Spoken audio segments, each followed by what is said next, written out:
سے قبل 1000 BC میں یہ تعمیر ہوا ہے ہیکل جس کو کہتے تھے وہ،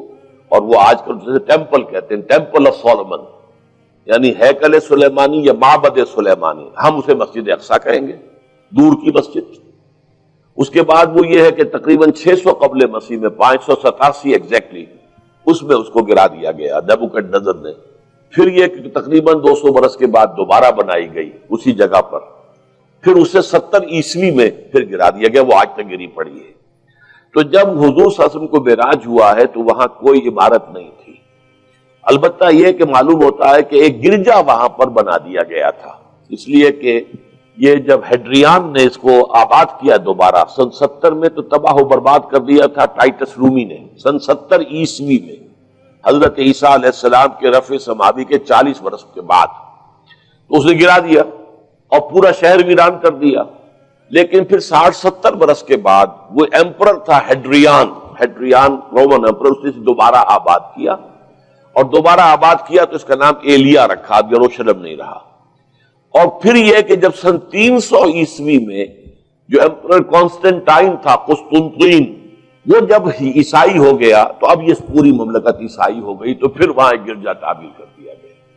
اس گرجا میں حضرت عمر گئے تھے، جب انہوں نے ہینڈ اوور کیا ہے حضرت عمر کو وہاں کے عیسائیوں نے، تو جب حضرت عمر اس گرجا کے اندر ہی ابھی تھے، دیکھ رہے تھے جگہ، تو نماز ظہر کا وقت ہو گیا، تو حضرت عمر نے فرمایا کہ میرا نماز کا وقت ہے، تو انہوں نے کہا وہاں کے عیسائیوں نے کہ آپ یہیں پڑھ لیجیے، آپ نے فرمایا نہیں، اگر میں یہاں پڑھوں گا تو اسے پھر مسلمان مسجد بنا لیں گے۔ تو باپ باہر گئے اور اس قبۃ الصخرہ کے اوپر جا کے نماز پڑھی آپ نے۔ یہ جو اس وقت جو دوم نظر آتا ہے یہ ہے وہ چٹان، اور یہ بڑی اس کے اوپر گردہ وردہ پڑا ہوا تھا، کچرا وچرا تھا، اسے صاف کیا اور اس پر آپ نے نماز پڑھی، اس لیے کہ یہیں سے اصل میں معراج ہوا تھا حضور صلی اللہ علیہ وسلم کو۔ تو اب اس کے بعد جو عبد الملک ابن مروان نے وہاں پر وہ قبہ بنا دیا ہے جو قبۃ الصخرہ کہلاتا ہے۔ البتہ اسی احاطے کے جنوب کی طرف ایک مسجد بھی ہے، بڑی مسجد ہے، وہ مسجد اقصیٰ کہلاتی ہے، وہ اب مسجد ہے۔ یہ قبہ جو ہے بنیادی طور پر مسجد نہیں ہے،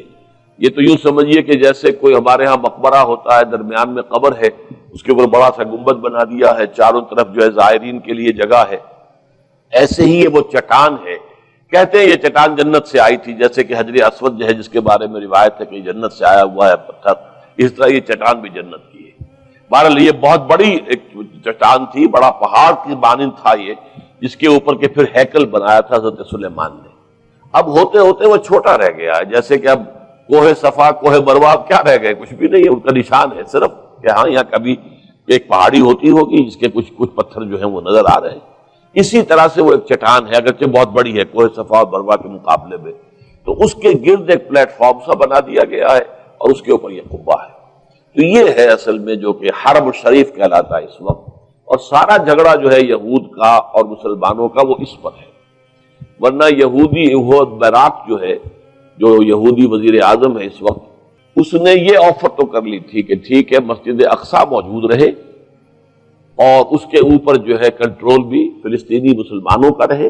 لیکن یہ قبۃ الصخرہ پر نہیں ہے، اس لیے کہ یہ ہے وہ جگہ جہاں انہیں اس کو گرا کر اور اپنا تھرڈ ٹیمپل تعمیر کرنا ہے۔ یہ انہوں نے اپنے یہودی جو مذہبی عناصر ہیں انہیں رشوت دے رکھی ہے کہ باقی ہر معاملے میں تم ہمیں اجازت دے دو کہ ہم نے سینائی واپس کر دیا، ٹھیک ہے، گولان ہائٹس بھی واپس کر دیں گے شام کو، اور اسی طریقے سے ویسٹ بینک وغیرہ پر ہم ایک فلسطینی ریاست بنا رہے ہیں، تم اس کی اجازت ہمیں دے دو، لیکن ہم یہ جہاں تک یروشلم کے بارے میں ان کا کہنا تھا کہ یہ ہمارا جوائنٹ ایک ہی متحدہ دارالخلافہ رہے گا، عربوں کا کوئی تعلق اس سے نہیں ہوگا، یہ پورا کا پورا ہمارے پاس رہے گا، اور پھر یہ کہ یہاں پر ہم وہ بنائیں گے اپنا ہیکل۔